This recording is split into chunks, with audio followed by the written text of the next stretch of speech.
ओम शांति। आज है 9 अक्टूबर। शिव बाबा की अव्यक्त मुरली। भविष्य विश्व राज्य का आधार संगम युग का स्व राज्य। आज विश्व रचता बाप दादा अपने सर्व स्व राज्य अधिकारी बच्चों को देख रहे हैं। इस वर्तमान संगम युग के स्व राज्य अधिकारी और विश्व में भविष्य में विश्व राज्य अधिकारी बनते हो, क्योंकि स्व राज्य से ही विश्व के राज्य का अधिकार प्राप्त करते हो। इस समय के स्व राज्य की प्राप्ति का अनुभव भविष्य विश्व के राज्य से भी अति श्रेष्ठ अनुभव है। सारे ड्रामा के अंदर राज्य अधिकारी राज्य करते आते हैं। सबसे श्रेष्ठ पहला है स्व राज्य, जिसके आधार से आप स्व राज्य अधिकारी आत्माएं अनेक जन्म सतयुग त्रेता तक विश्व राज्य अधिकारी बनते हो। तो पहला है स्व राज्य, फिर आधा कल्प है विश्व राज्य अधिकार, और द्वापर से लेकर राज्य तो होता ही है, लेकिन विश्व राज्य नहीं, स्टेट के राजाएं बनते हो। सारे विश्व पर एक राज्य, वह सिर्फ सतयुग में ही होता है। तो 3 प्रकार के राज्य सुनाए। राज्य अर्थात सर्व अधिकार की प्राप्ति। सतयुग त्रेता की राजनीति, द्वापर की राजनीति और संगम युग की स्व राज्य नीति, तीनों को अच्छी रीति जानते हो। संगम युग की राजनीति अर्थात हर एक ब्राह्मण आत्मा स्वयं का राज्य अधिकारी बनता है। किसका? स्वयं का राज्य अधिकारी बनता है। हर एक राजयोगी है। बाबा कहते हैं सभी राजयोगी हो या प्रजा योगी हो। राजयोगी हो ना, तो राजयोगी अर्थात राजा बनने वाले योगी। स्व राज्य अधिकारी आत्माओं की विशेष नीति है। जैसे राजा अपनी सेवा के साथियों को, प्रजा को जैसा जो ऑर्डर करते हैं, उस ऑर्डर से उसी नीति प्रमाण साथी व प्रजा कार्य करते हैं, जैसा वो उन्हें ऑर्डर देते हैं। बाबा कहते हैं ऐसे आप स्व राज्य अधिकारी आत्माएं अपने योग की शक्ति द्वारा, किसके द्वारा? अपने योग की शक्ति द्वारा हर कर्म इंद्रियों को जैसा ऑर्डर करते हो, वैसे हर कर्म इंद्रियां आपके ऑर्डर के अंदर चलती हैं। न सिर्फ ये स्थूल शरीर की सर्व कर्मेंद्रियां, लेकिन मन बुद्धि संस्कार भी आप राज्य अधिकारी आत्मा के डायरेक्शन प्रमाण चलते हैं। जब चाहो, जैसे चाहो, वैसे मन अर्थात संकल्प शक्ति को वहां स्थित कर सकते हो। अर्थात मन बुद्धि संस्कार के भी राज्य अधिकारी। संस्कारों के वश नहीं, लेकिन संस्कारों को अपने वश में कर श्रेष्ठ नीति से कार्य में लगाते हो। श्रेष्ठ संस्कार प्रमाण संबंध संपर्क में आते हो। तो स्व राज्य की नीति है मन बुद्धि संस्कार और सर्व कर्मेंद्रियों के ऊपर स्व अर्थात आत्मा का अधिकार। किसके ऊपर? मन बुद्धि संस्कार यानी सर्व कर्मेंद्रियों के ऊपर आत्मा का अधिकार। अगर कोई कर्मेंद्रियां कभी आंख धोखा देती है, कभी बोल धोखा देता है, वाणी, बाबा कहते हैं वाणी यानी मुख धोखा देता है, संस्कार अपने कंट्रोल में नहीं रहते, यानी मुख कुछ भी बोल रहा है और आंखें कुछ भी यदि देख रही हैं, तो इसका मतलब है कि आपका अपनी कर्म इंद्रियों पर कंट्रोल नहीं है। तो बाबा कहते हैं संस्कार अपने कंट्रोल में नहीं रहते तो उसको स्व राज्य अधिकारी नहीं कहेंगे। उसको कहेंगे स्व राज्य अधिकार के पुरुषार्थी। वो उस पर अभी क्या कर रहे हैं? कंट्रोल करने का पुरुषार्थ कर रहे हैं। अधिकारी नहीं, लेकिन पुरुषार्थी। वास्तव में राज्य अधिकारी आत्मा को स्वप्न में भी कोई कर्मेंद्री व मन बुद्धि संस्कार धोखा नहीं दे सकती, जो राज्य अधिकारी आत्मा, क्योंकि अधिकारी है। अधिकारी कभी अधीन नहीं हो सकता। अधीन है तो अधिकारी बनने के पुरुषार्थी है। तो अपने से पूछो, क्या पूछना है? पुरुषार्थी हो या अधिकारी हो? अधिकारी बन गए या अभी बन रहे हो? बाबा कहते हैं तो स्व राज्य का रूहानी नशा क्या अनुभव कराता है? क्या बन जाते हो? बेफिक्र बादशाह, बेगमपुर के बादशाह बन जाते हो। सबसे बड़े ते बड़ा बादशाह है बेफिक्र बादशाह। सबसे बड़े ते बड़ा राज्य है बेगमपुर का राज्य। बेगमपुर के राज्य अधिकारी के आगे यह विश्व का राज्य भी कुछ नहीं है। यह बेगमपुर के राज्य का अधिकार अति श्रेष्ठ और सुखमय है ही बेगम। तो बेगमपुर का अनुभव है ना, या कभी कभी नीचे आ जाते हो? सदा रूहानी नशे में, बाबा कहते हैं सदा रूहानी नशे में बेगमपुर के बादशाह हैं। इस अधिकार में रहो बच्चे, नीचे नहीं आओ। देखो आजकल के राज्य में भी अगर कोई कुर्सी पर है तो उसका अधिकार है, और कल कुर्सी से उतर आता तो उसका अधिकार रहता है? बाबा पूछ रहे हैं, वो साधारण बन जाता है ना। तो आप भी स्व राज्य के नशे में रहते हो, अकाल तख्त नशीन हो। बाबा पूछते सबके पास तख्त है ना, तो तख्त को छोड़ते क्यों हो? है ना, सदा तख्त नशीन बनो, रूहानी नशे में रहो। अकाल तख्त वह अमृतसर वाला अकाल तख्त नहीं, यह अकाल तख्त, यह अकाल तख्त सभी के पास है। तो अकाल तख्त नशीन स्व राज्य अधिकारी किसने बनाया?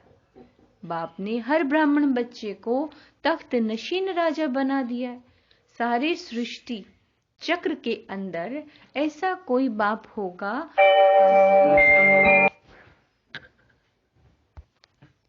अनेक सब राजा बच्चे हो। लक्ष्मी नारायण भी ऐसा नहीं बन सकते। यह परमात्मा बाप ही कहते हैं कि मेरे बच्चे, सभी बच्चे राजा बच्चे हैं। वैसे दुनिया में कह देते हैं ये राजा बच्चा है, लेकिन बने कुछ भी, सर्वेंट बने या कुछ और भी बने, लेकिन कहने में आता है राजा बेटा। लेकिन इस समय आप प्रैक्टिकल में राजयोगी अर्थात राजे बनते हो। तो बाप को भी नशा है और बच्चों को भी नशा है। तो स्व राज्य की नीति क्या रही? स्व पर राज्य, हर कर्मेंद्रियों के ऊपर अधिकार। ऐसे नहीं कि देखने तो नहीं चाहते थे, लेकिन देख लिया। आंखें खुली थी ना, इसलिए देखने में आ गया। कान को दरवाजा नहीं है, इसलिए कान में बात पड़ गई। लेकिन दो कान है ना, अगर ऐसी बात सुन भी ली तो निकालने का भी रास्ता है। इसीलिए इस भारत में ही विशेष ये चित्र बापू की याद में बना है। बुरा न देखो, बुरा न सुनो और बुरा न बोलो। ये 3 दिखाते हैं, आप 4 दिखाते हो। बुरा सोचो भी नहीं, क्योंकि पहले सोचना होता है, फिर बोलना होता है, फिर देखना होता है। इसलिए कंट्रोलिंग पावर, रूलिंग पावर रखो। राजा अर्थात रूलिंग पावर। राजा हो या रूलिंग पावर हो ही नहीं तो कौन राजा मानेगा? तो स्वराज्य अर्थात रूलिंग पावर, कंट्रोलिंग पावर। न व्यर्थ सोचना है, न व्यर्थ देखना है, न व्यर्थ बोलना है, न व्यर्थ सुनना है। बाप दादा ने पहले भी सुनाया है कि कई बच्चे परखने में बहुत होशियार होते हैं। कोई भी गलती होती है तो नीति प्रमाणनी, तो समझते हैं कि यह नहीं करना चाहिए, यह सत्य नहीं है, यथार्थ नहीं है, अयथार्थ है, व्यर्थ है। लेकिन समझते हुए फिर भी करते हैं या कर लेते हैं, तो इसको क्या कहेंगे? कंट्रोलिंग पावर तो नहीं कहेंगे। कौन सी पावर की कमी है? बाबा कहते हैं कंट्रोलिंग पावर तो नहीं है। जैसे आजकल कार चलाते हैं, देख भी रहे हैं कि एक्सीडेंट होने की संभावना है, ब्रेक लगाने की कोशिश करते हैं, लेकिन ब्रेक लगे ही नहीं तो जरूर एक्सीडेंट होगा ना। ब्रेक है लेकिन पावरफुल नहीं है, तो यहाँ के बजाय वहां लग गई तो भी क्या होगा? जब सही समय पे ब्रेक नहीं लगेगा तो क्या होगा? इतना समय तो परवश होगा ना, चाहते हुए भी कर नहीं पाते, ब्रेक लगा नहीं सकते, या ब्रेक पावरफुल न होने के कारण ठीक लग नहीं सकती। तो ये बाबा कहते हैं चेक करो। जब ऊंची पहाड़ी पर चढ़ते हैं तो क्या लिखा हुआ होता है? ब्रेक चेक करो, क्योंकि ब्रेक सेफ्टी का साधन है। तो कंट्रोलिंग पावर का व ब्रेक लगाने का अर्थ यह नहीं कि लगाओ यहां और लगे ब्रेक वहां। कोई व्यर्थ को कंट्रोल करना चाहते हैं, समझते हैं ये रॉन्ग है, तो उसी समय रॉन्ग को राइट में परिवर्तन होना चाहिए। इसको कहेंगे कंट्रोलिंग पावर। ऐसे नहीं कि सोच भी रहे हैं लेकिन आधा घंटा व्यर्थ चला जाए, फिर पीछे कंट्रोल में आए बहुत पुरुषार्थ करके। बाबा ने कहा बहुत पुरुषार्थ करके आधा घंटे के बाद परिवर्तन हुआ, तो उसको कंट्रोलिंग पावर नहीं, रूलिंग पावर नहीं कहा जाता। यह हुआ थोड़ा थोड़ा अधीन और थोड़ा थोड़ा अधिकारी मिक्स, तो उसको राज्य अधिकारी कहेंगे या पुरुषार्थी कहेंगे? बाबा पूछते हैं। तो अब पुरुषार्थी नहीं, राज्य अधिकारी बनो, है ना। यह स्व राज्य अधिकारी का श्रेष्ठ मजा है। स्व राज्य अधिकारी अर्थात सदा मौज ही मौज में रहना। मौज में रहने वाला कभी किसी बात में मूंझता नहीं है, कंफ्यूज नहीं होगा। अगर मूंझते हैं, कंफ्यूज हो जाते हैं तो मौज नहीं है। तो संगम युग पर मौज ही मौज है ना, या कभी कभी मौज है? बाबा पूछ रहे हैं। शक्तियों को, पांडवों को मौज है ना, तो समझा स्व राज्य की नीति क्या है और विश्व राज्य की नीति क्या है। चाहे प्रजा है, चाहे रॉयल फैमिली है, लेकिन प्रजा प्रजा नहीं, प्रजा भी एक क्या है? परिवार है। परिवार की नीति यह है। सतयुग त्रेता की राजनीति। राजा कहलाते हैं लेकिन राजा होते भी परम प्रिय पिता का स्वरूप है। परम प्रिय पिता का स्वरूप है। परिवार की विधि से राजनीति चलती है। चाहे राज्य कारोबार भिन्न भिन्न हाथों में होगी, लेकिन परिवार के स्नेह की विधि से कारोबार होगी। ऐसे नहीं कि राजा के पास बहुत धन दौलत है और प्रजा में कोई को खाने पीने के लिए भी नहीं हो। द्वापर कलयुग की राजनीति में लॉ एंड ऑर्डर चलता है, लेकिन विश्व राज्य और देव राज्य के समय यही नीति है, चलती है। लॉ नहीं, लेकिन स्नेह और संबंध की नीति चलती है। सब कारोबार कैसे चलता है? स्नेह से। कोई भी आत्मा दुख शब्द को भी नहीं जानती है सतयुग में, चाहे राजा हो चाहे प्रजा हो, है ना। बाबा कहते हैं लेकिन दुख अशांति का नाम और निशान नहीं है। दुख क्या चीज होती है? उसका अज्ञान है, ज्ञान ही नहीं। जैसे इस समय स्व राज्य के समय भी आपको बाप दादा किस नीति से चलाते हैं? स्नेह और श्रीमत से चला रहे हैं ना। तो श्रीमत पर चलते रहते तो कोई भी सख्त ऑर्डर करने की आवश्यकता ही नहीं है। अगर नीति को भूलते हैं, किसको? नीति को भूलते हैं, तो स्वयं को कलयुगी नीति में चलाते हैं। तो विश्व के राज्य की नीति भी बहुत प्यारी है, क्योंकि अनेकता नहीं है, एक राज्य है और अकूटता खजाना है, अकूट खजाना है। प्रजा भी इतनी संपन्न होगी सतयुग में। आजकल के तो बड़े बड़े पद्मापति हैं, उन्हों से भी ज्यादा। आप प्राप्ति का तो नामो निशान नहीं है, लेकिन इसका आधार क्या है? स्व राज्य। इस समय संपन्न बनते हो, इसलिए परमात्म संपत्ति की संपन्नता सतयुग त्रेता के अनेक जन्म प्राप्त होती है। इसीलिए कहा नंबर 1 राज्य स्व राज्य, फिर है विश्व राज्य और तीसरा है द्वापर कलयुग का अलग अलग सीट का राज्य। इस राज्य को तो अच्छी तरह जानते ही हो, वर्णन करने की आवश्यकता नहीं है। तो सदा किस नशे में रहना है? बाबा पूछते हैं। स्व राज्य हमारा जन्म सिद्ध अधिकार है, अर्थात न बुरा बोलना है, न बुरा सोचना है, न बुरा देखना है, बुरा कुछ नहीं करना। तो सदा किस नशे में रहना? स्व राज्य हमारा जन्म सिद्ध अधिकार है। किस जन्म का? ब्राह्मण जन्म का। ब्रह्मा बाप ने जन्मते ही स्वराज्य का तिलक हर ब्राह्मण आत्मा को लगा दिया। तिलकधारी तो हो ना। तिलक है स्मृति, तिलक भी है, तखत भी है और ताज भी है। ताजधारी हो ना। कौन सा ताज? विश्व कल्याण का ताज। विश्व कल्याणकारी हो? बाबा पूछते हैं। प्योरिटी का ताज और विश्व कल्याण का ताज, डबल ताज दिया है बाबा ने। प्योरिटी का ताज है लाइट का ताज और विश्व कल्याण का ताज है सेवा का ताज। विश्व सेवाधारी हो ना। ऐसे नहीं कि स्टेट के सेवाधारी समझो, हम गुजरात के हैं, हम राजस्थान के हैं, हम दिल्ली के सेवाधारी हैं। बाबा कहते नहीं, विश्व सेवाधारी कहीं भी रहते हैं, लेकिन वृत्ति दृष्टि बेहद की होनी चाहिए। अंडरलाइन। अगर विश्व सेवाधारी नहीं बनेंगे तो न स्वराज्य न विश्व राज्य। फिर द्वापर कलयुग में स्टेट का राज्य बनना पड़ेगा, लेकिन विश्व राज्य अधिकारी के लिए सदा अपना ताज, तिलक और तख्त, सदा इस पर स्थित रहो। शरीर से तख्त पर नहीं बैठना है बाबा कहते हैं, लेकिन बुद्धि द्वारा स्मृति की स्थिति में स्थित रहना है। अंडरलाइन। बुद्धि द्वारा स्मृति की स्थिति में स्थित रहना है। स्थिति में स्थित होना, यही तख्त पर बैठना है।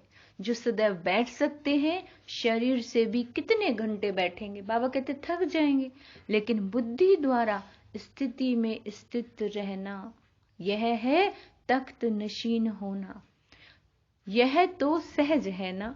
तो सह राज्य के नशे में निरंतर स्थित रहो। समझा क्या करना है? पुरुषार्थी नहीं, लेकिन अधिकारी बनना। सभी ने मिलन मनाया ना, सभी भाग भाग कर आते हैं परमात्म मिलन का मेला मनाने के लिए। तो मिलन के मेले में आए हो ना। ये मेला लगता है या भीड़ लगती है? आराम है ना। आराम से रहना, खाना, चलना सब आराम से है ना। फिर भी बहुत लकी हो, उन मेलों के मौफिक मिट्टी में तो नहीं रहते हो। फिर भी बिस्तरा खटिया तो मिली ना। वहां मेले में तो नहाओगे तो भी मिट्टी में रहो तो भी मिट्टी, और खाओ तो भी मिट्टी साथ में आएगी। यहाँ बच्चे आते हैं अपने घर में, नशे से आते हैं, बाप भी खुश और बच्चे भी खुश। हॉल में पीछे बैठने वाले सबसे आगे हो, क्योंकि बाप दादा की पहली नजर लास्ट तक जाती है। अच्छा, सर्व राज्य अधिकारी बेफिक्र बादशाह बच्चों को, सर्व विश्व राज्य अधिकारी अनेक जन्म संपूर्ण संपन्न रहने वाली आत्माओं को, सदा तिलक, ताज, तखत नशीन अधिकारी बच्चों को, सदा बेहद की सेवा के उमंग उत्साह में रहने वाले विशेष बच्चों को, देश विदेश के सर्व सम्मुख अनुभव करने वाले बच्चों को बाप दादा का पदम गुणा याद प्यार, साथ साथ स्नेह के, सर्व के स्नेह के पत्रों का भी बाबा रिस्पॉन्ड दे रहे हैं। हम रूहानी बच्चों को भी रूहानी बाबा को याद प्यार। गुड मॉर्निंग, नमस्ते मीठे बाबा, नमस्ते। साथ साथ बाबा कहते हैं विश्व और देश दोनों अपने अपने विधि प्रमाण स्वयं के पुरुषार्थ में सिद्धि को प्राप्त कर रहे हैं। अपनी अपनी विधि प्रमाण सर्व के पुरुषार्थ में सिद्धि को प्राप्त कर रहे हैं और सेवा में भी सदा आगे बढ़ने के उत्साह में लगे हुए हैं। इसीलिए हर एक किसी भी कोने में रहने वाले हों, लेकिन उन्हों की याद, सेवा, समाचार, प्यार के पत्र, स्थिति के उमंग उत्साह का समाचार सब प्राप्त हुआ। और बाप दादा भी सभी बच्चों को बहुत बहुत बहुत नाम सहित, क्या कहा बाबा ने? नाम सहित, हर एक की विशेषता सहित याद प्यार दे रहे हैं और सदा इसी याद प्यार की पालना से पल रहे हैं, उड़ रहे हैं और उड़ते रहते हैं। मंजिल पर पहुंचना ही है। वह ये कहें, बाबा कह रहे हैं, वह ये कहें कि मंजिल पर पहुंचे हुए ही हो, तो याद प्यार और नमस्ते। वरदान मास्टर सर्वशक्तिवान की स्मृति द्वारा, मास्टर सर्वशक्तिवान की स्मृति द्वारा सर्व हलचलों को मर्ज यानी समाप्त करने वाले अचल अडोल भव। जैसे शरीर का ऑक्यूपेशन इमर्ज रहता है, ऐसे ब्राह्मण जीवन का ऑक्यूपेशन इमर्ज रहे और उसका हर कर्म में नशा भी हो, तो सर्व हलचलें मर्ज यानी कि समाप्त हो जाएंगी। आप सदा अचल अडोल रहेंगे। मास्टर सर्वशक्तिवान की स्मृति सदा इमर्ज है, तो कोई भी कमजोरी हलचल में ला नहीं सकती, क्योंकि वे हर शक्ति को समय पर कार्य में लगा सकते हैं। उनके पास कंट्रोलिंग पावर रहती है। इसीलिए संकल्प और कर्म दोनों समान होते हैं। स्लोगन है, नाजुक परिस्थिति में, कोई भी नाजुक परिस्थिति आती है तो उसमें घबराने की बजाय उससे पाठ पढ़कर स्वयं को परिपक्व बना लो। अच्छा, ओम शांति।